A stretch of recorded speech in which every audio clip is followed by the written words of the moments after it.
Hi guys, welcome to முப்படை training academy. ஓகேவா? So இன்னைக்கு நம்ம எஸ்ஐ அல்டிமேட்ல எந்த இதுக்கு வந்து பார்க்க போறோம், என்ன சப்ஜெக்ட்ஸ் வந்து பார்க்க போறோம்னு பாத்தீங்கன்னா அறிவியல் வினாக்கள் தான் பார்க்க போறோம். ஒரு சில விஷயங்கள் இதுல நிறைய விஷயங்கள் நம்ம ஹியூமன் பாடியில நடக்கக்கூடிய விஷயங்கள், பிசிக்ஸ் ரிலேட்டடாகவும் கெமிஸ்ட்ரி ரிலேட்டடாகவும் ஒரு சில கொஸ்டின்ஸ் வந்து மிக்ஸ் பண்ணி தான் வச்சிருக்கோம். ஸோ லிசன் பண்ணுங்க, சொல்லக்கூடிய எக்ஸ்ட்ரா பாயிண்ட்ஸுமே நோட்ஸ் எடுத்து வச்சுக்கோங்க. ஏன்னா அதுவுமே உங்களுக்கு வந்து ஒரு வகையில ஒரு கொஸ்டினை யோசிச்சு அனலைஸ் பண்ணி பதில் சொல்றதுக்காக பயன்படும். ஓகேவா? ஸோ போலாமா? இன்னைக்கு ஃபர்ஸ்ட் எஸ்ஐ அல்டிமேட்ல அறிவியல் வினாக்கள் லிங்க் இஸ் கலர்லெஸ் பிகாஸ் நிணநீர் நிறமற்று காணப்படுவதன் காரணம் என்னன்னு கேட்கிறேன். நிணநீர்னா முதல்ல என்ன? நிணநீர்னா நம்ம பாடியில சுரக்கக்கூடிய லிம்ப் நோட்ஸ் சொல்லுவோம்ல, நிணநீர் சுரப்பி அப்படின்னு சொல்லுவாங்க. லிம்ப் நோட்ஸ், அதுல வந்து சுரக்கக்கூடிய நீர் தான் என்னன்னு பாத்தீங்கன்னா இந்த நிணநீர் சுரப்பிகள்ல சுரக்கக்கூடியது. ஆமா சார், நிணநீர் சுரப்பியை சுரக்கிறது நிணநீர் தான் இருக்கும். அது எப்படி இருக்கும்னா நம்ம நார்மலா குடிக்கிறோம்ல தண்ணி, அந்த மாதிரிதான் ஒரு தண்ணி மாதிரி தான் இருக்குமே. அப்ப அதுக்கு நிறம் இல்லை, நிறமே இல்லை. அது எதனால்? அதுதான் நீங்க கொஸ்டினா கேட்டிருக்கோம். சோ எதனால் அப்படின்றத தெரிஞ்சுக்கணும். பெரும்பாலும் இது வந்து எதுக்காக பயன்படுது அப்படின்னு பாத்தீங்கன்னா, நோய் எதிர்ப்பு மண்டலத்துல வந்து அதிகப்படியா இம்யூன் சிஸ்டம், ஒரு மனுஷனுடைய இம்யூன் சிஸ்டம் வந்து நல்லா வேலை செய்யணும் அப்படின்ட்டு அதுல வெள்ளை அணுக்களை உற்பத்தி செய்வதற்கு பயன்படுவதுதான் இந்த நிணநீர் சுரப்பி. அப்ப கண்டிப்பா இதுல வெள்ளை அணுக்கள் இருக்கும். அப்ப WC ஆப்சென்ட்ன்றதே தப்பு. அப்ப WC கண்டிப்பா பிரசன்ட் ஆயிருக்கும். ஆமா, அப்போ வெள்ளை அணுக்கள் இருப்பதின் காரணமாக தான் இது வந்து என்ன இருக்குன்னு பாத்தீங்கன்னா, ஆல்ரெடி வெள்ளை அணுக்கள் வந்து நிறமே இல்லை. ஓகேவா? வெள்ளை அணுக்களுக்கு ஏற்கனவே நிறம் இல்லை, அதனால அது இருக்கிறதுனால அது கண்டிப்பா இதுல இருக்கும். ஆனா அது காரணம் கிடையாது. நிணநீர் நிறமற்று இருப்பதன் காரணம் அது கிடையாது. இதுல கண்டிப்பா வெள்ளை அணுக்கள் இருக்கும். இன்னொரு விஷயம், எது ரொம்ப முக்கியமான காரணம்னா இந்த RBC இருக்கு, சிவப்பு அணுக்கள், ரத்த சிவப்பு அணுக்கள். இவங்களுக்கு என்ன பேருன்னு சொன்ன? ரத்த சிவப்பு அணுக்களுக்கு எரித்ரோசைட்ஸ். இந்த எரித்ரோசைட்ஸ் வந்து இல்லாத ஒரு காரணத்தினாலதான் இந்த நிணநீரானது எப்படி இருக்குன்னு பாத்தீங்கன்னா நிறமற்று காணப்படுவது முக்கிய காரணம். ஏன்னா சார் ரத்த சிவப்பணுக்கள் இல்லைன்னா நிறமற்று காணப்படுமானா? ஆமா, ஏன்னா ரத்த சிவப்பணுக்கள் இருப்பதனாலதான் நம்ம ரத்தமே என்னவா இருக்குன்னா சிவப்பு கலர்ல தோணுது. பேர்ல இருக்கு பாரு, ரத்த சிவப்பு அணுக்கள். அப்ப ரத்த சிவப்பணுக்கள் உன்னுடைய ரத்தத்துல இருப்பதனாலதான் என்ன காணப்படுது? ரத்தம் வந்து சிவப்பு நிறத்துல காணப்படுது. ஏன்? ரத்த சிவப்பணுக்கள் அப்படி என்ன இருக்கு? ரத்த சிவப்பணுக்கள்ல ஹீமோகுளோபின் இருக்கு. ஹீமோகுளோபின் இருக்கு. ஹீமோகுளோபின்ல என்ன இருக்கு? அயன் இருக்கு, இரும்பு சத்து இருக்கு. அப்ப அயன் இருப்பதனால, ஹீமோகுளோபின் இருப்பதனாலதான் ரத்த சிவப்பணுக்கள் என்ன கலர்ல தெரியுது? சிவப்பு கலர்ல தெரியுது. நம்ம பார்த்திருப்போம், செவ்வாய் கிரகம் ஏன் சிவப்பா தெரியுதுன்னா ஃபெரஸ் ஆக்சைடு அப்படின்னு சொல்லிட்டு ஒரு இரும்பு ஆக்சைடு இது இருக்குது. அதனால இரும்பு இருக்கிறதுனாலதான் நமக்கு ரத்தமும் என்ன கலர்ல இருக்கு? சிவப்பு கலர்ல இருக்கு. அப்ப ரத்த சிவப்பணுக்கள் இல்லாத ஒரு காரணத்தினால்தான் நிணநீர் என்ன கலர்ல இல்ல, கலரே இல்லை அப்படின்னு சொல்ல வராங்க. சோ நிணநீரை பத்தி முக்கியமா தெரிஞ்சு வச்சுக்கோ. நிணநீர் வந்து வெள்ளை நிறமாக, அதாவது நிறமற்று காணப்படுவதன் காரணம் என்னன்னு பாத்தீங்கன்னா ரத்த சிவப்பணுக்கள் இல்லாததால். சோ ரத்த சிவப்பணுக்கள் இன்னொரு பேர் என்னன்னு சொல்லலாம்? எரித்ரோசைட்ஸ் சொல்லலாம். சோ ரத்த சிவப்பணுக்கள் எது இருக்கு? ஹீமோகுளோபின். ஹீமோகுளோபின்ல என்ன பிரசன்ட் ஆயிருக்கு? அயன். இதெல்லாம் இரும்பு சத்து. இதெல்லாம் தெரிஞ்சு வச்சுக்கோங்க. சோ ஃபர்ஸ்ட் क्वेश्चन அதை பேஸ் பண்ணி question. Second question, which of the following blood component of human has nucleus?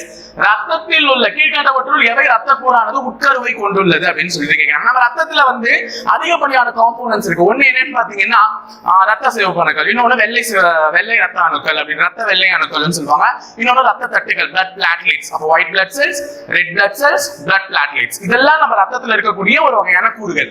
இதுலதான் இங்க வந்து பேர்களை வித்தியாசமா கொடுத்திருக்காங்க. இப்ப இங்க எரித்ரோசைட்ஸ்னா என்னன்னு பாத்தீங்கன்னா RBC, ரத்த சிவப்பு அணுக்கள். லியூகோசைட்ஸ்னா என்னன்னு பாத்தீங்கன்னா WBC, ரத்த வெள்ளை அணுக்கள்.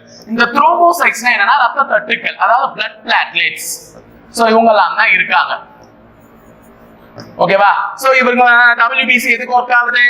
நம்மளை பொறுத்தவரை நோய் எதிர்ப்பு மண்டலத்துல நமக்கு வந்து ஒரு டிசீஸ் வருது அப்படின்னா அங்க போயிட்டு ஒரு சோல்ஜர் மாதிரி, ஒரு சோல்ஜர் அப்படியே படையெடுத்து போய் அந்த நோய் என்ன பண்ணுவார்? அழிச்சு கட்டிடுவார். அதுக்குதான் வெள்ளை சிவப்பு அணுக்கள், வெள்ளை ரத்த அணுக்கள் பயன்படுது.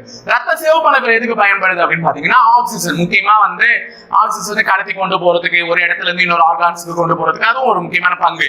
பிளட் பிளேட்லெட்ஸ், ரத்தத்தை வந்து உறைய வைக்கிறதுக்கு, அந்த இடத்துல ரத்தம் வந்து வெளியே போகாம, அதிகமா வெளியே போகாம பாதுகாக்கிறதுக்கு எல்லாம் பயன்படுதுங்கிறது தெரியும். பயன்பாடுகள் தெரிஞ்சிருச்சு. ஆனா இங்க என்ன क्वेश्चन வந்திருக்குன்னா, கீழ்கண்டவற்றுள் எந்த ரத்த கூறானது உட்கருவை கொண்டுள்ளது? உட்கரு அப்படின்னா நியூக்ளியஸ். நல்ல ஞாபகம் வச்சுக்கோங்க. நம்ம விலங்கு செல் வரையும் போதும் சரி, தாவர செல் வரையும் போதும் சரி, நடுவில் எதை கொண்டுதான் ஆரம்பிப்போம்? நியூக்ளியஸ் கொண்டு தான் ஆரம்பிப்போம். நியூக்ளியஸ் வரைஞ்சுதான் அதுக்கப்புறம் நம்ம சின்ன வயசு நம்ம சயின்ஸ்ல படம்லாம் போட்டோம். இப்படி ஒரு படம் மட்டும் போட்டா என்னன்னா வரைஞ்சிக்கலாம்.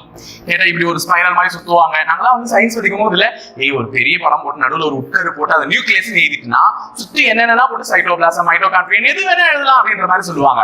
அப்போ ஒரு விலங்கு செல் வாழ்வதற்கு ஆதாரமான ஒரு செல்லிலையும் சரி, அதே மாதிரி ஒரு தாவர செல் வாழ்வதற்கு ஒரு ஆதாரமான முக்கியமானது செல்.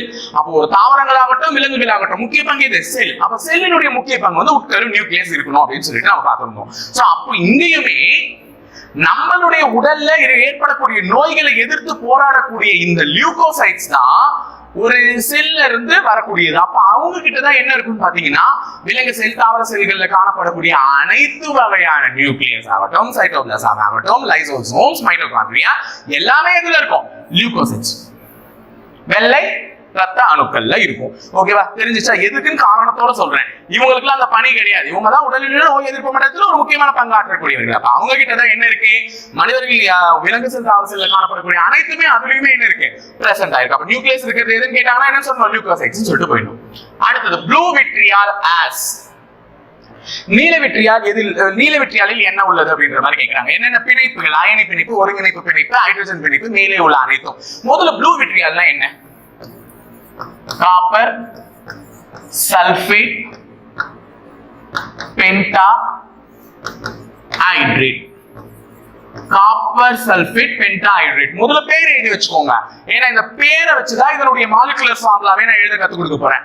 ஓகேவா? காப்பர் சல்பேட் பென்டா ஹைட்ரேட் இதுதான் நீல விட்ரியால் என அழைக்கப்படுகிறது. இப்ப கூட இதை கேட்பாங்க. Copper sulphate penta hydrate match the following வச்சு இதுக்கு என்ன பேர் அப்படின்னு கேட்டாங்கன்னா நீல விட்ரியால், ப்ளூ விட்ரியால் அப்படின்னு சொல்லணும். அப்ப காப்பர் சல்பேட், காப்பர்னா என்ன எழுதுவீங்க? Cu. சல்பேட்னா SO4. பென்டா, பென்டான்ற இது எத்தனை நம்பரை குறிக்குதுன்னா 5. அப்ப பென்டானா 5, ஹைட்ரேட்னா தண்ணி தான் H2O. அப்ப copper sulphate penta hydrate CuSO4.5 H2O. பென்டானா 5 குறிக்குதுன்னு சொன்னேன். சோ இதுல ஹைட்ரேட் இருக்கிறதுனாலவே இதுல ஹைட்ரஜன் பிணைப்பு இருக்கு. ஹைட்ரஜன் இருக்குல்ல, சோ அப்ப ஹைட்ரஜன் பிணைப்பு கண்டிப்பா இதுல இருக்கு. அது மட்டும் இல்லாம காப்பர்ல ஒரு அயனிகளும் சல்பேட்ல ஒரு அயனிகளும் இருக்கும். காப்பர்ல 2+, சல்பர்ல 2-. சோ இந்த அயனி பிணைப்புகள் இதுலயுமே இருக்கு. அப்போ அயனி பிணைப்பும் இருக்கு. சோ ரெண்டு பிணைப்பு இருக்கும் போதே நம்ம முடிவு பண்ணிடலாம் ஆன்சர் என்னவா இருக்கும்? மேலே உள்ள அனைத்தும், ஆல் ஆஃப் தி அபோவ். அப்ப அயானிக் பாண்டும் இருக்கு, கோஆர்டினேட் பாண்டும் இருக்கு, ஹைட்ரஜன் பாண்டும் இருக்கு. சோ எதுல? ப்ளூ விட்ரியால்ல. அப்ப ப்ளூ விட்ரியால்னா என்னன்னு பாத்தீங்கன்னா காப்பர் சல்பேட் பென்டா ஹைட்ரேட். காப்பர்னா Cu, சல்பேட்னா SO4, பென்டானா 5, ஹைட்ரேட்னா H2O. அப்ப CuSO4.5 H2O. சோ H2O நமது ஹைட்ரஜன் பாண்ட், காப்பர்லயும் Cu2+ and SO4 2-. சோ அதுல வந்து என்ன இருக்கும்? அயானிக் பாண்டும் இருக்கும். அடுத்தது consider the following statements about veins. ஓகேவா? ரத்த நாளங்கள் குறித்த கூற்றுகளை ஆராய்கன்னு சொல்லிருக்காங்க. இப்ப நம்ம வந்து பார்க்கணும், தெளிவா பார்க்கணும். ரத்த நாளங்கள், அதுல முதல் கூற்று என்ன சொல்றாங்கன்னா, ரத்த நாளங்கள் என்பது மிகவும் மென்மையானதாக, அதாவது மென்மையானதாகவும் மீள்தன்மை இல்லாததாகவும் இருக்கும். வெயிட்ஸ் ஆஃப் தின் அண்ட் நான் எலாஸ்டிக் வெசல்ஸ் அப்படின்னு சொல்றாங்க. ஆமா, கண்டிப்பா முதல் கூற்று வந்து ஒற்றுக்கொள்ளக்கூடிய ஒரு கூற்று தான். வெயின்ஸ் வந்து எப்படி இருக்கும்னு பாத்தீங்கன்னா ரொம்ப தின்னா இருக்கும், ரொம்ப மெல்லியதா தான் இருக்கும். இப்படி ஒரு கோடு போட்டா போச்சு, கிழிஞ்சிடும். ஓகேவா? அதுக்கு அடுத்தது they are superficial in location. இவை உடலின் மேற்பகுதியில் அமைந்துள்ளது. இதுவுமே ட்ரூ தான். நீங்க நினைக்கிற மாதிரி உடலின் மேற்பகுதினா இடுப்புக்கு மேல இடுப்புக்கு கீழே அந்த மாதிரி பார்க்க கூடாது. மேற்பகுதினா இதுலயா சார் அப்படின்னா, உடலின் மேல் பகுதி அப்படின்னா நம்ம இப்ப கை இருக்குன்னு வச்சுக்கோ, இந்த கையுடைய மேல் பகுதி இதே, அதாவது சதைக்கு கீழே இருக்கும் அந்த ரத்த நாளங்களா? ஆமாவானா? ஆமா, சதைக்கு கீழே தான் இருக்கும். அதுதான் உடலினுடைய மேற்பரப்பிலே இருக்கும். இப்ப இந்த சதைக்கு கீழே ரத்த நாளங்கள் இருக்கும். நம்ம காமெடிக்குள்ள சொல்லுவோம், ஏய் உன்னை குண்டு சேர்த்து குத்துறோனே ரத்தம் வெளியே வருது, ஏன் வருது? ஏடா வருது? யாரு குத்துனாங்கன்னு பாக்குறதுக்கு வருதா அப்படின்னு ஒரு சின்ன மொக்க காமெடி எல்லாம் போட்டிருப்பாங்க. அதுதான் இதனுடைய முக்கியமான கேன்சரே. இப்ப நீங்க எடுத்து ஒரு டக்குன்னு ஒரு ஹோல்ஸ் போடுறீங்க அப்படி பாடியில அப்படின்னா உடனே ரத்தம் வருது. ஏன்னா ரத்தத்தினுடைய நாளங்கள் எப்படி இருக்கும்? ரொம்ப மென்மையானதாக இருக்கும், ஈஸியா தொலைச்சிடலாம். அதுதான் மென்மையானது. ஓகேவா? அதே மாதிரி அது உடலினுடைய மேற்பரப்புல இருக்கும். இங்க குத்துறோட உடனே ரத்தம் வருதுன்னா மேற்பரப்பிலே இருக்கு அந்த ரத்த நாளங்கள். அப்போ அது வந்து they are superficial in location, மேற்பரப்பிலே அமைந்துள்ளது. They are collecting vessels. அவை வந்து பெரும் குழாய்கள். ஆமா, ரத்தத்தை வந்து பெறக்கூடியது. எங்கிருந்து பெறக்கூடியது? ரத்தம் என்பது ஹார்ட் பம்ப் பண்ணி மற்ற ஆர்கான்ஸ்க்கு அனுப்புவோம். இங்க பம்ப் பண்ணி இங்க இருந்து அப்படியே போகும். சோ இது வந்து எல்லாருக்குமே தெரிஞ்சது. அப்ப அவை ஒரு பெரும் குழாய்கள். அப்ப எல்லா கூற்றுமே சொன்னது என்னது? உண்மைதான். ஓகேவா? ஆல் ஆஃப் த அபவ் எல்லாமே என்னது? ட்ரூ. இப்ப ரத்தத்தை பத்தி படிக்கும்போது ஒரு சில எக்ஸ்ட்ரா விஷயத்தை பத்தி தெரிஞ்சுப்போமா? நமக்கு ரொம்ப ரொம்ப முக்கியமானது என்னன்னு பாத்தீங்கன்னா ஆக்சிஜனேட்டட் பிளட், டீஆக்சிஜனேட்டட் பிளட் ரெண்டு இருக்கு. ஒன்னு ஆக்சிஜனேட்டட் பிளட், இன்னொன்னு என்னன்னா டீஆக்சிஜனேட்டட் பிளட். அது என்ன sir oxygenated blood, deoxygenated blood? இத பத்தி நான் ரெண்டு டிஃபரன்ஸ் சொல்லிடுறேன். நாளை பின்ன நமக்கு கொடுக்கலாம்ல. ஆக்சிஜனேட்டட் பிளட்னா ஆக்சிஜன் இருக்கக்கூடியது. அப்ப அதுல ஆக்சிஜன் அதிகமா இருக்கும், கார்பன் டை ஆக்சைடு கம்மியா இருக்கும். டீஆக்சிஜனேட்டட் பிளட்னா ஆக்சிஜன் கம்மியா இருக்கும், கார்பன் டை ஆக்சைடு அதிகமா இருக்கும். அப்ப பேர்லயே தெரியுது இது ஆக்சிஜன் இல்லாதது, இது ஆக்சிஜன் இருக்கிறது. அப்ப இது எப்படி இருக்கும் தெரியுமா? பிரைட் ரெட் கலர்ல இருக்கும், நல்ல சிவப்பு நிறத்துல இருக்கும். எது? Oxygenated blood. இது வந்து டார்க் ரெட் கலர். சார் என்ன சார் ரெண்டுமே நல்லா தான் இருக்கும்ன்றீங்க அப்படின்னா, நமக்கு உடல்ல அடிபடும் போது பாத்தீங்கன்னா சிவப்பு கலர்ல ரத்தம் வரும். எல்லாருக்குமே சிவப்புல தான் சார் வரும் அப்படின்னா, சில பேருக்கு நல்லா ஒத்து கவனிச்சீங்கன்னா ரத்தமே கொஞ்சம் கரிய நிற சிவப்பா இருக்கும், கருப்பா இருக்கும் சிவப்பா. ஓகேவா? அது என்ன வகையான பிளட்னா டீஆக்சிஜனேட்டட் பிளட். அதுல வந்து ஆக்சிஜன் கம்மியா இருக்கும், கார்பன் டை ஆக்சைடு அதிகமா இருக்கும். ஆனா நல்ல வெளியில சிவப்பா வர்றது வந்து பாத்தீங்கன்னா எதுன்னு பாத்தீங்கன்னா நம்மளுடைய ஆக்சிஜனேட்டட் பிளட். அப்ப கருப்பு கலர்ல ஒரு சிவப்பு கலர்ந்த ரத்தம் இருந்துச்சுன்னா அது deoxygenated blood. Bright colour red, நல்ல ஒரு ரெட் கலர்ல இருந்ததுன்னா அது வந்து ஆக்சிஜனேட்டட் பிளட். சோ இது ரெண்டுமே மெயின் டிஃபரன்ஸ். சோ இது எங்க இருந்து எங்க போகுதுன்றத முதல்ல தெரிஞ்சுக்கோங்க. Oxygenated பிளட்ன்றது lungs. லங்ஸ்னா என்னமா? நுரையீரல். நுரையீரல்ல இருந்து இதயத்தினுடைய லெஃப்ட் வென்ட்ரிகலுக்கு போகும். இதயத்துல 4 அறைகள் இருக்கு, 6 அறைகள் இருக்குன்னு படிச்சிருக்கோம்ல. 4 தான். அதுல right ஆர்ட்ரிகல், left ஆர்ட்ரிகல், right ventricle, left ventricle படிச்சிருக்கோம்ல. அந்த லெஃப்ட் வென்ட்ரிகலுக்கு தான் எங்க போவோம்? லங்ஸ்ல இருந்து. ஏன் சார் லங்ஸ்ல இருந்து இங்க போறது எப்படி சார் ஞாபகம் வச்சுக்கலன்னா, நம்ம சுவாசிக்கிறோம். நம்ம சுவாசிக்கும் போது எந்த காற்றை வந்து உள்ளிழுக்கிறோம்? மனிதன் பிராணவாயுவான ஆக்சிஜனை உள்ளிழுத்து கார்பன் டை ஆக்சைடு, கரியமில வாயு வந்து வெளியிடுறான். அப்ப வந்து என்ன ஆகுதுன்னா ஆக்சிஜன் நம்ம சுவாசிக்கும் போது அந்த ஆக்சிஜன் உள்ள போகுது. ஓகேவா? அது எங்க போவோம்? லங்ஸ்க்கு போவோம். அப்ப லங்ஸ்க்கு போற ஆக்சிஜன் அங்க இருக்கக்கூடிய ரத்தத்தின் வழியா கலந்து இதயத்தினுடைய லெஃப்ட் வென்ட்ரிகலுக்கு போகும். அப்ப இதுல நீ தெரிஞ்சுக்க வேண்டியது என்னன்னா, லங்ஸ்ல இருந்து இதயத்துக்கு போறது வந்து ஆக்சிஜனேட்டட் பிளட். ஏன்னா நம்ம சுவாசிச்சிருக்கோம், சுவாசத்துல ஆக்சிஜன் இருக்கு. அப்ப அதன் மூலமா கடத்தக்கூடிய ரத்தத்துல கண்டிப்பா என்ன இருக்கும்? ஆக்சிஜன் இருக்கும். அப்ப டீஆக்சிஜனேட்டட் பிளட் எங்க இருக்குன்னா ஒரு ஆர்கான்ஸ் வந்து டிஷ்யூக்கு போறது. தட் மீன்ஸ் ஹார்ட்ல இருந்து ரைட் ஆர்ட்ரிகல் மூலமா என்ன பண்ணும்? வெளியே போறது அப்படின்னு சொல்லுவாங்க. அப்ப டீஆக்சிஜனேட்டட் பிளட் எங்க இருந்து வருது? ஆக்சிஜனேட்டட். இதுவே ஒரு கேள்வி ஆக்சிஜனேற்றப்பட்ட ரத்தம் என்பது நுரையீரலிலிருந்து இதயத்தினுடைய இடது பக்க வென்ட்ரிகளுக்கு செல்கிறதானா? ஆமா செல்கிறது அப்படின்னு சொல்லிட்டு சொல்லலாம். இது ரெண்டு விஷயத்தை தெரிஞ்சுக்கோங்க. இந்த ரத்த நாளங்களை பத்தி சொல்லும் போது சொல்லணும்னு நினைச்சேன். ஓகேவா? அப்ப ரத்த நாளங்கள் என்பது மிகவும் மென்மையாக இருக்கும், விரியக்கூடிய தன்மை எல்லாம் இருக்காது. அதே மாதிரி மேற்பரப்புல தான் இருக்கும், சதையினுடைய மேற்பகுதியில. ஆமா அப்படிதான் இருக்கும்னு சொல்லிட்டு சொல்லிடுங்க. ஓகேவா? இது தெரிஞ்சுச்சா? அடுத்த கேள்வி போலாமா? The chemical used in whitewashing on the walls is சுவர்களில் வெள்ளை அடிக்க பயன்படும் வேதி பொருட்கள் எதுனா சில இடத்துல ஆன்சர் இது கொடுத்திருக்காங்க. கால்சியம் ஹைட்ராக்சைடு அப்படின்னு சொல்லிட்டு சொல்லிருக்காங்க. கால்சியம் ஹைட்ராக்சைடு அப்படின்னு சொல்லிட்டு கொடுத்திருக்காங்க ஆன்சருக்கு. ஆனா ஒரிஜினல் என்னன்னு பாத்தீங்கன்னா கால்சியம் ஆக்சைடு. ஓகேவா? சுவர்களில் வெள்ளை அடிக்க பயன்படுவது என்ன? Calcium oxide. இதுதான் மூல வேதி பொருள். இது தண்ணீருடன் வினை புரியும் பொழுதுதான் நமக்கு என்ன கிடைக்கும்? Calcium hydroxide. ஏன்னா ஹைட்ரஜனுடன் வினை புரிகிறது. கால்சியம் ஆக்சைடு ஆனது ஹைட்ரஜன் ஆக்சைடோட வினை புரியும் போது நமக்கு என்ன கிடைக்குது? கால்சியம் ஹைட்ராக்சைடா மாறுது. அப்போ இது உருவானதுனாலதான் அது வருது ஸ்லேக்ரிலைன் அப்படின்னு மாறுவாங்க. சோ இது கார்பன் டை ஆக்சைடோட வினை புரியும். அப்ப என்ன வரும்னு பாத்தீங்கன்னா கால்சியம் கார்பனேட். புரியுதா சொல்றது? என்னென்ன நடக்குதுன்னு சொல்றேன். செவுத்துல அடிக்கிறதுக்கு முன்னாடி அது என்ன இருக்கும்? வெள்ளை அடிக்க பயன்படுத்தக்கூடிய வேதிப்பொருள் வந்து கால்சியம் ஆக்சைடு. சுண்ணாம்பு கலக்கிறதுக்கு எடுத்து ஊத்துவான், பவுடர் போடுவான் ஃபர்ஸ்ட். அது என்னது? Calcium oxide. சுண்ணாம்பு அப்படியே போய் பவுடர் எடுத்து அப்படியே பூசிட முடியுமா?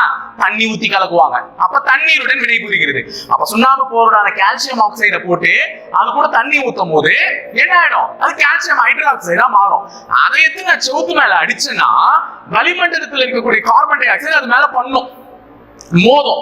அந்த கார்பன் டை ஆக்சைடு வினை புரியும் போது அது என்னவா மாறிடுது, கால்சியம் கார்பனேட்டா மாறிடுது. அப்பதான் கெட்டியான ஒரு படிவம், ஒரு கோட்டிங்கா வந்து செவுத்து மேல உட்காருது. ஓகேவா?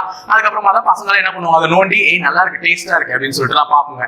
அதை நோண்டி விளையாடிட்டுலாம் இருப்பாங்க. ஓகேவா? அப்ப கால்சியம் கார்பனேட்டா மாறுது. அப்ப 3 ப்ராசஸ் இருக்கு. முதலில் வந்து கால்சியம் ஆக்சைடு, தண்ணீருடன் வினைபுரிந்தால் calcium hydroxide, carbon dioxide வினைபுரிந்தால் கால்சியம் கார்பனேட். புரிஞ்சுதா? இதுதான் சுண்ணாம்பினுடைய ப்ராசஸ்.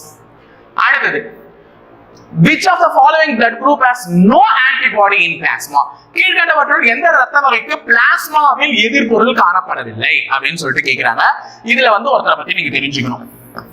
இவரை பத்தி தெரிஞ்சுக்கோங்க, ஏன்னா இவர் ரொம்ப முக்கியமான ஒரு ஆளு. காரல் லாண்ட்ஸ்டைனர். காரல் லாண்ட்ஸ்டைனர் என்பவர் 1900ஆவது வருடத்துல பிளட் குரூப், ரத்த வகையை பத்தி கண்டுபிடிச்சார். பிளட் குரூப்பை பத்தி அவர் தான் வந்து முதல்ல கண்டுபிடிச்சவர். அப்ப ரத்த வகையை கண்டறிந்தவர் யாருன்னு இருக்கு கேள்வி வச்சா என்ன சொல்றீங்க, காரல் லாண்ட்ஸ்டைனர். அப்ப காரல் லாண்ட்ஸ்டைனர் 1900 என்ன கண்டுபிடிச்சார், ரத்த வகையை கண்டுபிடிச்சார். என்ன ரத்த வகைனா 2 வகையா சொன்னார். ஏபிஓ பிளட் குரூப்னு ஒண்ணு இருக்கு. ஏபிஓ அதாவது A positive, B positive, A negative, B negative, AB positive, AB negative, O positive, O negative, இப்ப எல்லாத்தையுமே கலந்த மாதிரி ஒரு பிளட் குரூப் இருக்கு. அதுதான் சுருக்கின்னு சொல்றாரு ஏபிஓ பிளட் குரூப். இன்னொன்று வந்து RH ஆன்டிஜென்கள் கொண்டது. RH பிளஸ் ஆகும் இருக்கலாம், RH மைனஸ் ஆகும் இருக்கலாம். அப்ப உலகத்துல 40க்கும் மேற்பட்ட ரத்த வகைகள் இருக்கு. 40 வகைக்கும் மேற்பட்ட ரத்த வகைகள். ஆனா நமக்கு தெரிஞ்சதெல்லாம் லிட்டரலா சேம், ஏன்னா இதுதான் நிறைய பேருக்கு இருக்கு அப்படின்னு சொல்லிட்டு சொன்னார். சோ ரத்த வகையை கண்டுபிடித்தவர் யார், காரல் லாண்ட்ஸ்டைனர். எந்த வருடம், 1900ஆவது வருடம். எங்க ரத்த வகையை கண்டுபிடித்தவர். சோ ஏபிஓ பிளட் குரூப்ல இருக்குன்னு சொன்னாரு, RHல ஒரு பிளட் குரூப் இருக்குன்னு சொன்னாரு. இப்ப இங்க நமக்கு என்ன கேட்டிருக்காங்கன்னா, எந்த ரத்த வகையில வந்து எது இல்ல, எதிர்ப்பொருள் காணப்படவில்லை, ஆன்டிபாடிஸ் இல்ல, அது எதுன்னு கேட்கிறேன். சோ இதுல நான் சொல்றத ஃபர்ஸ்ட் தெரிஞ்சுக்கோங்க. இப்ப ஏ குரூப்னு எடுத்துக்கிட்டு ஏ பாசிட்டிவா இருந்தாலும் சரி, ஏ நெகட்டிவா இருந்தாலும் சரி. அதே மாதிரி பி குரூப் எடுத்துக்கிட்டீங்க, ஏ குரூப், பி குரூப். எப்பவுமே நம்ம கிட்ட ஆன்டிஜன் ஒன்னு இருக்கும், ஆன்டிபாடின்னு ஒன்னு இருக்கும். ஆன்டிபாடின்றது என்ன, எதிர்ப்பொருள். ஆன்டிஜன்ன்றது எதிரியாக்கி. அந்த ஆன்டிஜன் உள்ள பிளட் குரூப் தான் உங்களுக்கு ஏத்தணும். இப்ப ஏல வந்து பாத்தீங்கன்னா ஏ ஆன்டிஜன் இருக்கும். புரியுதாமா சொல்றது, ஏ ஆன்டிஜன் இருக்கும். இந்த ஆன்டிஜன் வந்து இது ஏ. ஏவினுடைய ஆன்டிஜனை பெற்றதுனாலதான் இது ஏ. பியினுடைய ஆன்டிஜனை பெற்றதுனாலதான் இது பி குரூப். அப்போ எந்த பிளட் குரூப்போ அதனுடைய ஆன்டிஜன் கண்டிப்பா இருக்கணும். புரியுதா சொல்றது, ஆன்டிஜன் இருக்கணும். அந்த எதிரி பொருள் இருந்தாதான் அது அந்த பிளட் குரூப்பை சேர்ந்தது. இப்ப ஏ பிளட் குரூப்புக்கு ஏவே தான் ஏத்தணும். ஏ ஆன்டிஜன் எதுல இருக்குதோ அதை தான் ஏத்தணும். ஏ ஆன்டிஜன் இல்லாத இந்த பி ஆன்டிஜன் இருக்கு எடுத்துட்டு போனா எதிரி பொருள் இது முட்டிக்கிட்டு என்ன ஆயிடும், ரத்த குரூப் வந்து சேராது, கண்டிப்பா விலகி போயிடும். அப்ப இதை செக் பண்ணுவாங்க, ஆன்டிஜன் செக் பண்ணுவாங்க. அப்ப ஆன்டிஜன்ன்றது ஏக்கு ஏவே இருக்கணும், பிக்கு பிஏ தான் இருக்கணும். அப்ப ஏபிக்கு ஏபிக்கு ஏவும் இருக்கணும், பி இருக்கணும். அப்ப ஏ ஆன்டிஜனும் இருக்கணும், பி ஆன்டிஜனும் இருக்கணும். அதனாலதான் ஏபி, ஏபி பாசிட்டிவ் அல்லது ஏபி நெகட்டிவ். ஏ ஆன்டிஜனும் இருக்கணும், பி ஆன்டிஜனும் இருக்கணும். இவங்க 2 பேருமே இருக்கணும். அப்போ ஏ குரூப் ரத்தம் தேவைப்படுறவங்களுக்கு ஏபி காரணம் கூட வந்து கொடுக்கலாம். ஏன்னா அவங்க கிட்ட என்ன இருக்கு, ஏ ஆன்டிஜன். சோ இந்த மாதிரி எல்லாம் சொல்லுவாங்கல்ல, ஓ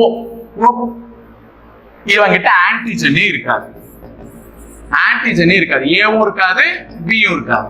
அதனாலதான் ஓ. நீ ஏவும் வச்சுன்னு இல்ல, பியும் வச்சுன்னு இல்ல, நீ ஜீரோடா ஓ. ஓகே, ஓ பிளட் குரூப் தெரியுதா? அப்ப ஆன்டிஜன் முக்கியம். அப்போ ஏ குரூப்ல ஏ ஆன்டிஜன் இருக்கும், பி குரூப்ல பி ஆன்டிஜன் இருக்கும், ஏபில ஏ ஆன்டிஜன் இருக்கும், பி ஆன்டிஜன் இருக்கும், ஓ குரூப்ல ஓ ஆன்டிஜன் இருக்கும். சாரி, ஏ ஆன்டிஜன் இருக்காது, பி ஆன்டிஜன் இருக்காது. ஆன்டிபாடி இதே மாதிரிதான், ஏ ஆன்டிபாடி பி ஆன்டிபாடின்னு இருக்கும். ஏ குரூப்ல ஏ ஆன்டிஜன் இருக்கும், அதுக்கு ஆப்போசிட்டான பியினுடைய ஆன்டிபாடி இருக்கும், பியை ஏத்துக்கொள்ளாத மாதிரி. ஓகேவா? அதே மாதிரி பி குரூப்ல பியோட ஆன்டிஜன் இருக்கும், ஏவோட ஆன்டிபாடி இருக்கும், ஏவை ஏத்துக்காது. புரியுதா சொல்றது, இந்த பி குரூப் ரத்தக்காரங்களுக்கு பி தான் ஏத்துக்கணும், எதை ஏத்துக்கூடாது, ஏ வந்தா ஏத்துக்கூடாது. அதனாலதான் ஏவோட ஆன்டிபாடி இருக்கு. ஏ வந்தா நான் என்ன பண்ணுவேன், விலக்கிடுவேன். ஏ குரூப் காரனுக்கு ஏவோட ஆன்டிஜன் இருக்கும், எந்த ஆன்டிபாடி இருக்கும், பியோட ஆன்டிபாடி. பி ரத்த குரூப் வந்தா என்ன பண்ணிடுவேன், விலக்கிடுவேன். இவங்க தான் பாரு, இவங்கிட்ட ஏ ஆன்டிஜனும் இருக்கு, பி ஆன்டிஜனும் இருக்கும். அப்ப இவங்கிட்ட என்ன சார் ஆன்டிபாடி இருக்கும், இவன் ஏ வந்தாலும் ஏத்துக்கணும், பி வந்தாலும் ஏத்துக்கணும். இவங்கிட்ட ஆன்டிபாடியே இருக்காது, நோ ஆன்டிபாடி, நோ ஆன்டிபாடிஸ். எந்த ஆன்டிபாடி இருக்கா, ஏ ஒரு கல்பி இருக்கு. அப்ப இவனுக்கு எதை கொடுத்தாலும் என்ன பண்ணிக்குவான், ஏத்துக்குவான். இவனுக்கு பி கொடுத்தாலும் ஏத்துக்குவான், ஏ கொடுத்தாலும் ஏத்துக்குவான். ஏன்னா இவங்கிட்ட 2 ஆன்டிஜன் இருக்கு, என்கிட்ட 2 பொண்ணு இருக்குன்ற மாதிரி. என்கிட்ட 2 ஆன்டிஜன் இருக்கு, நீ ஏனா கூட பீனா கூட நான் என்ன பண்றேன், ஏத்துக்கிறேன். ஏன்னா என்கிட்ட ஆன்டிபாடி எதிர்ப்பு பொருள் எதுவுமே இல்லை. அப்போ எந்த விதமான எதிர்ப்பு பொருளுமே இல்லாத குரூப் எது, ஏ பி. இவங்கிட்ட இவங்கிட்ட ஏ ஆன்டிபாடியும் இருக்கும், பி ஆன்டிபாடியும் இருக்கும். இவன் டோனர், யாருக்கு வேணா கொடுக்கலாம், இவன் அக்செப்டர் போல. ஓகேவா? சோ இது தெரிஞ்சிச்சா உங்களுக்கு என்னென்ன ஆன்டிஜன் என்னென்ன ஆன்டிபாடிஸ் இருக்குன்றத விளக்கிட்ட குரூப்ல. சோ இதுல எந்த வகையான இதுவுமே இல்லாதது, ஆன்டிபாடிஸே இல்லாத, நோ ஆன்டிபாடிஸ் இல்லாத குரூப் வந்து இது ஏபி. ஓகேவா? அடுத்தது போலாமா? அடுத்த 7வது question. which of the following is called a heart of what? கீழ்கண்ட எவற்றுள் இதயத்தின் இதயம் என்று அழைக்கப்படுகிறதுன்னு சொல்றாங்க. இதயத்தின் இதயம், இதயத்தின் இதயம்னா என் இதயம் இதுவரை துடிக்கிறது அப்படின்ற மாதிரியா? சோ எஸ்ஏ கனோ, எஸ்ஏ நோட் அப்படின்னு சொல்லக்கூடிய சைனோ ஆட்ரியல் நோட், நார்மலா சைனோ ஆட்ரியல் நோட், இவர்தான் வந்து இதயத்தின் இதயம் என அழைக்கப்படுவாங்க. நம்ம இதயத்தினுடைய வலது பக்கத்துல இருக்கும், ரைட் சைட் வலது பக்கத்துல துடிக்கும்ல. இதயம் என்பதே என்னமா? ஒரு மசில். இதயம் என்பது ஒரு மசில், அதாவது சுருங்கி விரியக்கூடிய ஒரு மசில். கேக்குது இல்ல? அப்ப சுருக்கி விரியக்கூடிய ஒரு வகையான மசில் தான் எதுன்னு பாத்தீங்கன்னா நம்மளுடைய இதயம். அப்ப இதயம் வேற எதுவுமே கிடையாது, ஒரு மசில். சுருங்கி சுருங்கி என்ன ஆகும்? விரிவடையும். இப்படி சுருங்கி விரிவடையக்கூடிய இந்த இதயம் என்ற மசில்ல வந்து வலது பக்கத்துல இருக்கக்கூடிய இதுதான் வந்து என்ன பாத்தீங்கன்னா ஒரு எலக்ட்ரிக்கல் இம்பல்ஸ் கிரியேட் பண்ணணும்னு சொல்லுவாங்க. இதெல்லாம் வந்து நம்ம இசிஜி தான் ரெக்கார்ட் பண்ணும்போது, இசிஜி ரெக்கார்ட் பண்ணும்போது இப்படி இப்படி இப்படி இப்படி தான் வரும். ஓகேவா? ஒரு இதயம் சுருங்கி விரியும் போது அந்த எலக்ட்ரிக்கல் இம்பல்ஸ் கிரியேட் பண்ணக்கூடியது இது சைனோசாய்டியல் நோடு. இதுதான் இதயம் வந்து சுருங்கி விரிவடையும் போது லப்பு டப்பு லப்பு டப்புன்னு வந்து என்ன கிடைக்கும்? சவுண்ட் கிடைக்கும். அப்போ இந்த எஸ்ஏ கணுதான் இதயத்தின் இதயம். அப்ப நமக்கு நம்ம உயிர் வாழ்றதுக்கு தேவை இதயம், அதுவே வந்து ப்ராப்பரா இயங்குறதுக்கு தேவை இந்த எஸ்ஏ நோடு. இது ஒழுங்கா இயங்கலனா இதயம் இயங்காது, இதயம் ஒழுங்கா இயங்கலனா நம்ம இயங்க மாட்டோம். அப்ப நம்மளோட இதயத்தினுடைய இதயமே எதுனா இந்த SA node, sinoatrial node. ஓகேவா? அடுத்தது choose the correct order of coagulation of blood. இதுக்கு ஸ்பெல்லிங் வந்து ஓமா, coagulation. coagulation. ரத்தம் உறைதல் செயல்முறையின் சரியான வரிசையை தேர்ந்தெடுக்க. ரத்தம் உறையணும் அப்படின்னு சொல்லிட்டு என்ன சார் ரத்தம் உறையணும் அப்படின்னா, ஒரு கத்தியத்தை கிழிக்கிறேன், நான் சொன்ன மாதிரி ரத்த நாளங்கள் எங்க இருக்கு? சதையினுடைய மேற்பகுதியில் அப்படியே ஒட்டிக்கிட்டு இருக்கு. நான் ஒரு கத்தி எடுத்து கிழிச்ச உடனே நிக்குமா ரத்தம்? பொழந்து கட்டிட்டு வெளியே வரும். சோ அப்படி ரத்தங்கள் வெளியேறிக்கொண்டே இருந்ததுன்னா கண்டிப்பா ஒரு மனிதனுக்கு என்ன ஆகும்? உயிர் போயிடும். ஒரு நார்மலான ஹெல்த்தி மனுஷனுடைய இதுல வந்து எத்தனை லிட்டர் ரத்தம் இருக்கணும்னா 5 லிட்டர் ரத்தம் இருக்கணும். உடம்புல 5 லிட்டர் ரத்தம் இருந்தா ஒரு ஹெல்த்தி பர்சன். அப்படி இருக்கக்கூடிய இந்த ரத்தம் வீணாக வெளியே போகும்பொழுது ஆர்கான்களுக்கு கிடைக்கக்கூடிய ரத்த இதுவானது தடைப்படும். அப்போ சரியான வேலை செய்யாம போயிடும். ஏன்னா அனைத்து ஆர்கான்களுமே இயங்கிறதுக்கு தேவை ஆக்சிஜன். அதெல்லாம் பத்திரமா எடுத்துட்டு போய் சேர்க்க வேண்டியது ரத்தம். ஏன்னா ரத்தம் தான் ஆக்சிஜனை கடத்தி அனைத்து உறுப்புகளுக்கும் எடுத்து செல்லுது. அதை வந்து நம்ம கிட்னி வந்து நம்மளுடைய ஹார்ட் வந்து பம்ப் பண்ணி தருது. இந்த மாதிரி வேலையை ஒழுங்கா செஞ்சுட்டு இருக்கும் பொழுது ரத்தம் வெளியே போச்சுன்னா நின்று உயிர் போயிடும். அப்ப வெளியே போற ரத்தம் உறையணும். அப்போ ஒரு இடத்துல கத்தி கீழ்ச்சி வெளியே போன உடனே பிளட் பிளாட்லெட்ஸ், எங்க நர்ஸ் கூப்பிடுங்க, எங்க டாக்டர் கூப்பிடுங்க அப்படின்றோம்ல, அந்த மாதிரி வந்து உடனே யாரை கூப்பிடுவாங்க? பிளட் பிளாட்லெட்ஸ், ரத்த தட்டுக்களை கூப்பிடுவாங்க. அவர் வந்தோடனே சும்மா இருக்க மாட்டார். த்ரோம்போபிளாஸ்டின் அப்படின்ட்டு ஒரு விஷயம் நடக்க ஆரம்பிக்கும். ஒரு என்சைமை சுரப்பாங்க, த்ரோம்போபிளாஸ்டின் ஒரு என்சைம். என்சைம்னா ஒரு நொதியை சுரப்பாங்க, அதுக்கு பேர் தான் இந்த ப்ரோத்ரோம்பலைஸ், ப்ரோத்ரோம்பலைஸ் அப்படின்னு சொல்லிட்டு ஒரு என்சைமை சுரப்பாங்க. அந்த என்சைம் அது என்ன ஆகும்னு பாத்தீங்கன்னா முதல்ல இந்த வேலையை செய்யும். அப்போ ஃபர்ஸ்ட் இடத்துல ப்ரோத்ரோம்பல் அப்படின்னு எங்க இருக்குதோ அதுதான் ஃபர்ஸ்ட். அடுத்தது இது ஈ கிடையாது, இது 3 த்ரோம்பின். அடுத்தது இதுவும் டி கிடையாது, எஃப் ஃபிப்ரிகோகன். அடுத்தது ஃபிப்ரின். இந்த ஆர்டர்ல தான் ரத்தம் என்ன ஆகும் பாத்தீங்கன்னா உறையும். அப்ப ஃபர்ஸ்ட் என்ன ஆகும் பாத்தீங்கன்னா ரத்த தட்டுக்களை கூப்பிட்டு அங்க ப்ரோத்ரோம்பலைஸ் அப்படின்னு ஒரு நொதி சுரந்து அது வந்து முதல்ல கட்ட ஆரம்பிக்கும், ரத்தத்தை கட்டுறதுக்கு. சோ இந்த ப்ராசஸ் 4மே நடந்து முடிஞ்சா இறுதியில் ரத்தமானது என்ன ஆகும்? உறைந்து விடும். அப்ப ப்ரோத்ரோம்பலைன், த்ரோம்பைன், ஃபிப்ரிகோகின், ஃபிப்ரின், இதுதான் சரியான வரிசை. ஓகேவா? ரத்தம் உறைவதற்கு அந்த ஞாபகம் வச்சுக்கோங்க. அடுத்தது consider the following statements. 9வது question. Doppler effect is caused due to the change in frequency of sound. There should be a relative motion between source of sound and a listener.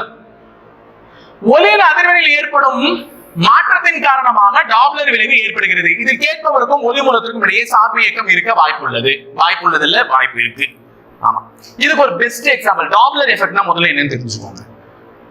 கேட்பவருக்கும் எழுப்பக்கூடிய ஒலிக்கும் இடையே இருக்கக்கூடிய அந்த ஃப்ரீக்வன்சி ரேஞ்சஸ் வந்து மாறிக்கிட்டே இருக்கும். இதுதான் டாப்லர் சொல்றாரு. மாறிட்டே இருக்கும். கிட்ட வரும்போது ஒரு மாதிரி இருக்கும், தூரம் வரும்போது ஒரு மாதிரி இருக்கும். ஆமா, பெஸ்ட் எக்ஸாம்பிள் வந்து நீங்க ரோட்ல பார்க்கக்கூடிய ambulance. Ambulance is the best example for Doppler effect. Siren அடிக்குதா, ஊ அப்படின்னு ஒரு மாதிரி சைரன் அடிச்சுட்டே வரும். தொலைவில் இருக்கும் போது ஒரு மாதிரி கேட்கும். கிட்ட வர வர வர வர வர வர அப்படியே சைரன் சத்தம் காதை போலக்கிற அளவுக்கு கேட்கும்.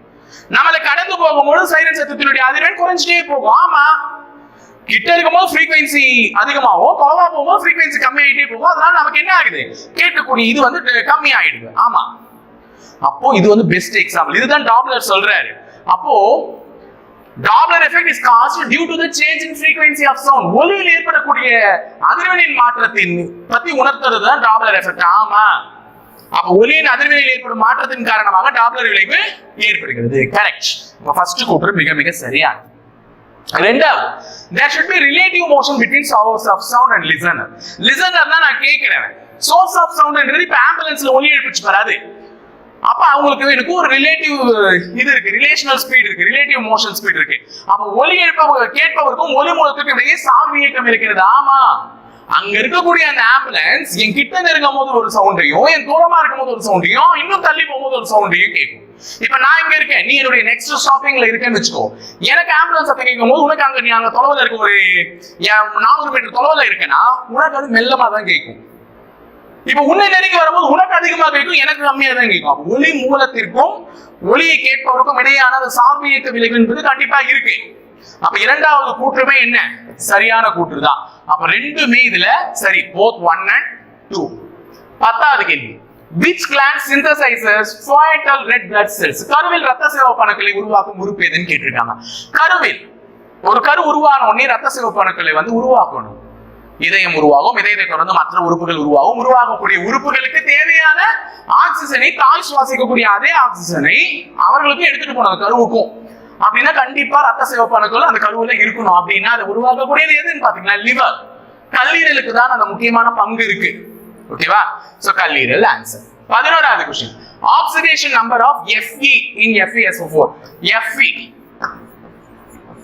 இதனுடைய ஆக்சிடேஷன் நம்பர். ஆக்சிடேஷன் நம்பர்னாலே என்னன்னு சொன்னீங்கன்னா எத்தனை அந்த ஒரு தனிமம், அந்த ஆட்டம்ன்றது ஆட்டம் எத்தனை எலக்ட்ரான்களை ஏற்றுக்கொள்கிறது அல்லது எத்தனை எலக்ட்ரான்களை இழக்கிறது. லாஸ் ஆஃப் எலக்ட்ரான்ஸ் அல்லது கெயின் ஆஃப் எலக்ட்ரான்ஸ். எலக்ட்ரான்களை ஏற்றுக்கொள்வது அல்லது எலக்ட்ரான்களை இழப்பது, இதுதான் ஆக்சிடேஷன் சொல்றாங்க. ரிடக்ஷன், ஆக்சிடேஷன் அப்படின்னு சொல்றாங்க. சோ ஏற்றுக்கொள்வது கெயின் ஆஃப் எலக்ட்ரான்ஸ் என்ன அப்படின்னு பாத்தீங்கன்னா 2. இதுல இந்த Fe, இந்த இரும்பினுடைய அந்த ஆக்சிஜனேட்டர் என்னது 2. இதெல்லாம் ஞாபகம் வச்சுக்கோங்க. FeSO4 னு கேட்டாலே என்ன சொல்லிடுங்க 2. அடுத்து which of the following are correctly matched ன்னு கேட்டிருக்காங்க. இது வந்து ஈஸியா நான் சொல்ற மாதிரி ஞாபகம் வச்சுக்கோங்க. ரத்தத்தை பத்தி பேசுறதுதான். லியூகோசைட்டோசிஸ், லியூகோபேனியா, த்ரோம்போசைட்டோபேனியா. லியூகோசைட்டோசிஸ், லியூகோபேனியா, த்ரோம்போசைட்டோபேனியா அப்படின்னு சொல்லிட்டு கேட்டிருக்காங்க. இந்த இடத்துல பேனியா அப்படின்னு வருதுல, பேனியா இந்த மாதிரி வந்துச்சுன்னா பேர் என்ன இருக்கு, லியூகோ த்ரோம்போ. த்ரோம்போசைட்ஸ் என்னமா ரத்த தட்டுக்கள். லியூகோசைட்ஸ் என்ன, வெள்ளை சிவப்பு அணுக்கள், வெள்ளை அணுக்கள். எனக்கு அது சிவப்பு சிவப்புனே வருது, வெள்ளை அணுக்கள். எரித்ரோசைட்ஸ்னா என்ன, சிவப்பு அணுக்கள். அப்போ இந்த இடத்துல அந்த வார்த்தையை மட்டும் கவனி. லியூகோபேனியானா இது ரெண்டுத்துக்கும் பாரு, இந்த இடத்துல லியூகோபேனியா, லியூகோசைட்டோசிஸ் அப்படின்னு இருக்கு. லியூகோசைட்டோசிஸ், சைட்டோசிஸ் வந்துச்சுன்னா அதிகரிக்கிறது, பேனியா வந்துச்சுன்னா கம்மி ஆகுறது அப்படின்னு அர்த்தம். பேனியானா கம்மி ஆகுறது, சைட்டோசிஸ்னா அதிகரிக்கிறது. அப்ப இங்க தெளிவா கொடுத்திருக்காங்க. லியூகோசைட்டோசிஸ்ன்றது increasing in the number of leucocytes. லியூகோசைட்ஸ்னா வெள்ளை அணுக்கள், ரத்தத்தில் உள்ள வெள்ளை அணுக்கள். அப்ப வெள்ளை அணுக்களின் எண்ணிக்கை அதிகரிப்பதுதான் லியூகோசைட்டோசிஸ்னா. ஆமா, அப்ப லியூகோபேனியா டிக்ரீஸ் இன் நம்பர் ஆஃப் லைகோசைட்ஸ். வெள்ளை அணுக்களின் எண்ணிக்கை குறைவதானா? ஆமா. அப்ப பேனியானா குறைவது, சைட்டோசைட்ஸ்னா அதிகரிப்பது. அப்ப த்ரோம்போசைட்டோபேனியானா decreasing in the number of thrombocytes. ரத்த தட்டுகளின் எண்ணிக்கை குறைவதானா? ஆமா. ஓகேவா? அப்ப மூன்றுமே சரியாக தான் பொருந்தியுள்ளது. சோ ஆன்சர் வந்து ஆல் ஆஃப் தி அபோவ். அப்ப எரித்ரோசைட்டோசிஸ்னா ரத்த சிவப்பு அணுக்களின் எண்ணிக்கை அதிகமாகிறது.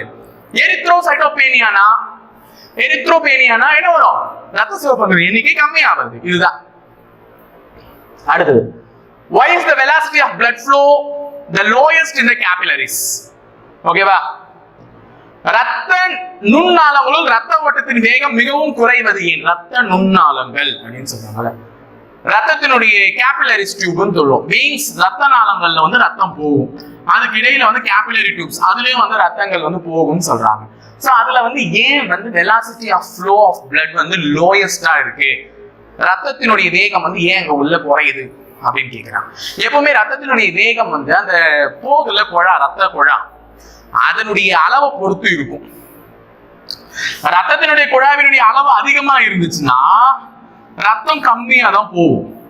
குழாயினுடைய அளவு கம்மியா இருந்துச்சுன்னா ரத்தம் வேகமா போகும். புரியுதா சொல்றது? ரத்தம் எப்ப வேகம் குறைவா போகும், ரத்தம் எப்ப வேகம் அதிகமா போகும்ன்றது தெரிஞ்சுக்கணும். குழாயினுடைய அளவு கம்மியா இருந்துச்சுன்னா ரத்தம் வேகமா போகும், குழாயினுடைய அளவு பெருசா இருந்துச்சுன்னா ரத்தம் கம்மியா போகும். சோ இதுதான் முக்கியமா தெரிஞ்சு வச்சுக்க வேண்டியது. அப்ப இங்க அவன் கேட்டிருக்கிறது லோயஸ்ட் இன் கேபிலரிஸ். ஏன் கேபிலரிஸ்ல ரொம்ப கம்மியா போகுது அப்படின்னு கேட்டாங்கன்னா, இங்க பாருங்க, the total surface area of the capillaries is larger than the total surface area of the arterioles. C ஆப்ஷன்ல என்ன கொடுத்திருக்காங்க, தமிழ்ல படிச்சுக்கோங்க. ரத்த நுண்ணாளங்களின் மொத்த பரப்பு நுண்தமனிகளின் மொத்த பரப்பை கணக்கிடும் பொழுது விட பெரியது. அப்ப ரத்த நுண்ணாளங்கள் பெரியதாக இருக்கிறது வெளியில இருக்கக்கூடிய தமனிகளை விட. அதனாலதான் அதுல ரத்தத்தினுடைய ஃப்ளோ வந்து எப்படி இருக்கு, ரொம்ப வேகமா போகுது, கம்மியா போகுது. சாரி. அடுத்தது find the wrong statements. 14வது question. The medium in which the velocity of sound increase compared to other medium is rarer medium. Okay, ஒலி ஒரு ஊடகத்திலிருந்து மற்றும் ஒரு ஊடகத்திற்கு செல்லும் பொழுது திசைவேகம் அதிகரித்தால் அது அடர்குறை ஊடகம் என அடர்குறை ஊடகம் எனப்படும் அப்படின்னு சொல்றாங்க. ஆமா, கரெக்ட். ரேரர் மீடியம் நம்ம சொந்த சோபாகிறோம். இப்ப நீ வந்து காற்றில் ஒரு ஒலி எழுப்புற, காற்றுல எழுப்பக்கூடிய ஒரு ஒலி அடுத்தது தண்ணீர்ல போகும் பொழுது அதனுடைய வெலாசிட்டி என்ன ஆகும், மாறும். ஏன்னா தண்ணீரும் காற்றும் ஒரே மாதிரியான எண்களை கொண்டது அல்ல. அப்ப காற்றில் எழுப்பக்கூடிய ஒரு ஒளி தண்ணீர்ல போகும்போது என்ன ஆகும், கண்டிப்பா மாறும் அதனுடைய தடைக்கு ஏற்ப. காற்று என்பது ஃப்ரீ ஸ்பேஸ், ஆனா தண்ணி அப்படி கிடையாது. அதனால அது ரேரர் மீடியம். ஒலியை கடத்தக்கூடிய இடத்துல அது காற்றை கடத்துறது காட்டிலும் தண்ணி வந்து மிகவும் குறைவாக தான் கடத்தும். இங்க நான் பேசுறது அவ்வளவு தொலைவு கேக்குது, இதே தண்ணியில போய் பேசுற கேட்குமா, நுரதான் முட்டையா தான் வரும். அப்போ ஒலி ஒரு ஊடகத்திலிருந்து இன்னொரு ஊடகத்துக்கு செல்லும் பொழுது திசைவேகம் மாற்றப்பட்டால் அது வந்து என்ன சொல்லுவாங்க, வெலாசிட்டி சேஞ்ச் ஆச்சுனால அது ரேரர் மீடியம். இது ஒலியை நல்லா கடத்துது, ஆனா அது ஒலியை கம்மியா தான் கடத்துது, அது ரேரர் மீடியம் அப்படின்னு சொல்லுவாங்க. அப்ப முதல் கூட்டு சரி. ஓகேவா? ரெண்டாவது, the minimum required distance required to hear an echo is 17.2 meter. எதிரொலி கேட்பதற்கான குறைந்தபட்ச தொலைவு 17.2 metre. Exactly it's nearer value. ஏறத்தாழ 17 மீட்டர் இருக்கணும் எக்கோ கேட்கணும்னா. நான் பேசுறது எனக்கே 10 முறை கேட்கணும்னா எக்கோ வரணும்னா என்ன இருக்கணும், 17 மீட்டர் கண்டிப்பா இருக்கணும். அப்ப இரண்டாவது கூற்றுமே சரி. In megaphone the voice loudly over a long distance. மெகாஃபோன்னா காய்கறி வாங்கி விட்டீர்களா, தங்க மிகை குறைவு அப்படின்னு சொல்லிட்டு பேசுறாங்கல்ல. சோ இந்த மாதிரியான ஒரு மெகாஃபோன் வச்சுட்டு பேசுவாங்க. சோ அதுல வந்து ரொம்ப தூரம் போவோம் அப்படின்னா கண்டிப்பா கிடையாது, அதுதான் தப்பு. இன் மெகாஃபோன் கூம்பு ஒலி பெருக்கியில் அதிக செறிவுடன் ஒலியை கேட்க முடிகிறதானா, கிடையாது. ரொம்ப தூரத்துக்குலாம் நம்மளால அதை என்ன பண்ண முடியாது, கேட்க முடியாது. ஓகே, அதுதான் தப்பு. அடுத்து find the wrong statement. Ultrasound mass we break small stones in kidney. நீ ஒரு சிறுநீர் கற்களை உடைக்க பயன்படுகிறது. ஆமாமா, இப்ப இதுக்கு வந்து ஃப்ளூரோஸ்கோபின்னு ஒரு ட்ரீட்மெண்டே இருக்கு. ஃப்ளூரோஸ்கோபி அப்படின்ற ஒரு ட்ரீட்மெண்ட். இதுல வந்து என்ன பண்ணுவாங்கன்னா அல்ட்ராசோனிக் வேவ் ஜெனரேட் பண்ணி நம்ம கிட்னில ஏற்படக்கூடிய சின்ன சின்ன கற்களை என்ன பண்ணுவாங்கன்னா உடைச்சிடுவாங்க. ஓகேவா? அப்ப அது வந்து உண்மையானதுதான். அப்ப அல்ட்ராசோனிக் வேவ்ஸ் வந்து என்ன பண்ணுது, ஸ்மால் ஸ்டோன்ஸ் கிட்னில இருக்கக்கூடிய சிறிய கற்களை உடைக்க பயன்படுது. ஆமா. அடுத்து ரெண்டாவதுமே எனக்கு தெரிஞ்சு கரெக்ட் தான். Ultrasound reflects various parts of the heart. வார்த்தை படிச்சோனே நான் சொல்லிட்டேன், நீ வந்து இதயத்தில் பிம்பத்தை ஏற்படுத்தும். எனக்கு இதெல்லாம் நான் நிறைய பார்த்திருக்கேன் என்னோட ரியல் டைம்ல. என்ன அப்படின்னு பாத்தீங்கன்னா இசிஜி எல்லாம் பார்த்திருப்பீங்க. இசிஜி தான், அதனால நான் சொல்றேன். இசிஜி பார்த்திருப்பீங்க, எலக்ட்ரோ கார்டியோகிராம் அப்படின்னு சொல்லிட்டு நம்ம இதயத்தினுடைய எப்படி இருக்கு, இதயம் எப்படி செயல்படுதுன்றது என்ன பண்ணுவாங்க, ஒரு பிக்சரா வரைஞ்சு பார்ப்பாங்க. அப்ப என்ன பண்ணுவாங்கன்னா அதுக்கு மேல வந்து லிம்ப்ஸ் வந்து கனெக்ட் பண்ணுவாங்க. அதாவது ஒரு சின்னமா அதுல ஒரு பேஸ்ட் மாதிரி தடவி அந்த இடத்துல ஒட்டுவாங்க. அது ஒட்டுறது மூலமா இதயம் எப்படி செயல்படுதுன்னு ஒரு கிராஃப் வரைஞ்சு காமிக்கும். ஆமாவா? அப்போ அங்க என்ன வேவ் செல் பண்ணுவாங்கன்னா நம்ம காதுக்கே கேட்குமா, எதனா கேட்குறாங்க சவுண்ட் எழுப்புறது. அப்ப அது மியோலி அல்ட்ராசோனிக் வேவ்ஸ். அந்த அல்ட்ராசோனிக் வேவ்ஸ் தான் இதயத்தினுடைய இமேஜஸ் வந்து என்ன பண்ணுது, ட்ரேஸ் பண்ணி நமக்கு வரைஞ்சு காமிக்குது. அப்ப ultrasound reflects various parts of the heart. அது ட்ரூ. இசிஜில அதான் பயன்படுத்துறாங்க. கரெக்ட். ரெண்டாவதும் அடுத்தது உலோக பட்டைகளில் வெடிப்பு மற்றும் குறைகளையும் அறிய பயன்படுகிறது. Ultrasounds can also use to detect the cracks and flaws in the metal blocks. ஆமா நான் கரைக்கிறேன் இதுவும் ட்ரூ தான். அப்ப the minimum distance of echoes is 18.2 metre. இப்ப தான் போன கேள்வியில சொன்னா 17 மீட்டர் இருக்கணும்னு. ஆனா இங்க என்ன கொடுத்திருக்காங்க 18.2 மீட்டர் கொடுத்திருக்காங்க. அப்ப இதுதான் அவங்க என்னது தவறு. அப்ப எக்கோ உருவாகிறதுக்கு ஒரு மினிமம் டிஸ்டன்ஸ் எவ்வளவு இருக்கணும் 17 மீட்டராவது இருக்கணும். அப்ப அது true. Noise is produced by இரைச்சலை ஏற்படுத்துவது எதுன்னு கேக்குறாங்க. இது எல்லாரும் ஈஸியா சொல்லலாம். irregular and non periodic vibration. ஒழுங்கற்ற மற்றும் சீரற்ற அதிர்வுகள் தான் வந்து நாய்ஸ். நம்ம சொல்றோம்ல நாய்ஸ் வருது, போன் பேசும்போது நாய்ஸா இருக்கு, ஒரே நாய்ஸா இருக்குன்னா பக்கத்துல நாய்ஸ் குறைக்கிறதுனால வர நாய்ஸ் கிடையாது. ஒழுங்கற்ற வடிவம், நம்ம பேசுறது கரெக்டா வந்து நம்ம காதுல விழுந்துச்சுன்னா என்ன ஆகும், சவுண்ட் நல்லா இருக்கும்.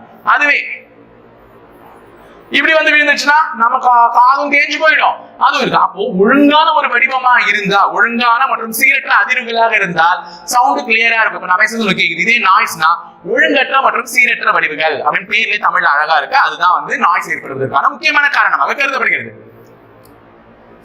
क्वेश्चन கொஞ்சம் பெருசா answer series. An unconscious patient is rushed into the emergency room and needs a fast blood transfusion because there is no time to check her medical history or determine her blood type. Which type of blood should you as her doctor give her? நினைவிழந்த நிலையில் உள்ள ஒரு நோயாளி அவசர சிகிச்சை பிரிவுக்கு கொண்டு செல்லப்பட்டு உடனடியாக ரத்தம் செலுத்த வேண்டிய நிலையில் உள்ளார். ஏனெனில் அவருக்கு இதற்கு முந்தைய அவரின் மருத்துவ தகவல்களை தெரிந்து கொள்ளவோ அல்லது தற்போது அவர் எந்த வகை ரத்தத்தை ஆராயவோ நேரம் இல்லாத வகையில் எந்த வகை ரத்தம் அவருக்கு கொடுக்கப்படலாம் அப்படின்னு சொல்லிட்டு கேட்டிருக்காங்க. இப்பதான் நான் ஆல்ரெடி சொன்னேன் யூனிவர்சல் டோனார் அப்படின்னு சொன்னேன். சோ எந்த ஆன்டிஜனுமே இல்லைன்னா அவங்க என்ன பண்ணலாம், எல்லாருக்குமே கொடுக்கலாம். இப்ப ஏ ஆன்டிஜன் இருந்துச்சுன்னா ஏ குரூப் தான், பி ஆன்டிஜன் இருந்துச்சுன்னா பி குரூப், ஏபில ஏ ஆன்டிஜன் இருக்கும் பி ஆன்டிஜன் இருக்கும். அப்ப ஓல வந்து ஓ குரூப்ல ஆன்டிஜனே இல்லை.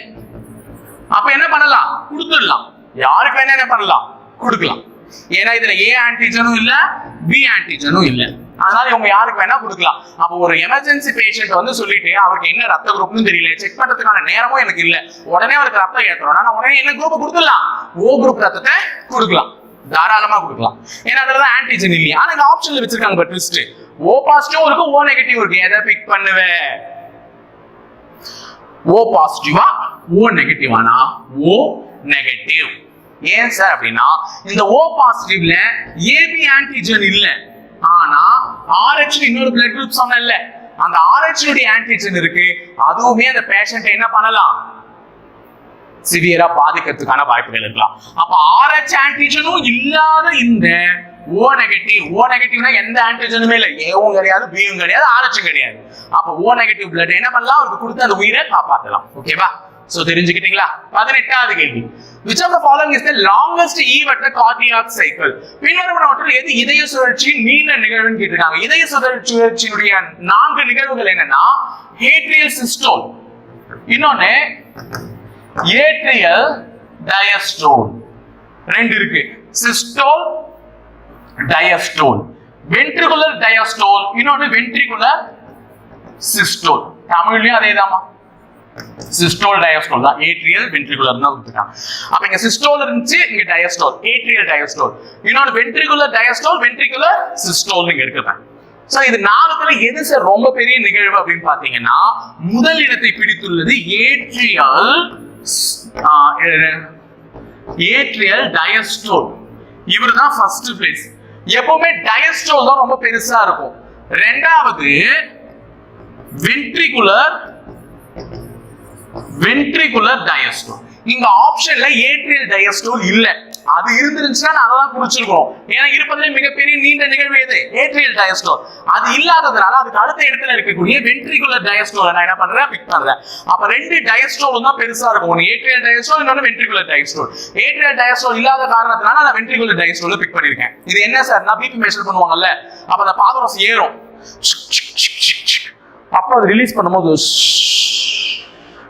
அப்ப நீ அதை பிரஸ் பண்ணும் போது இங்க ஒரு அமுக்குற மாதிரி இருக்கும், அதுதான் சிஸ்டோலிக் பிரஷர்.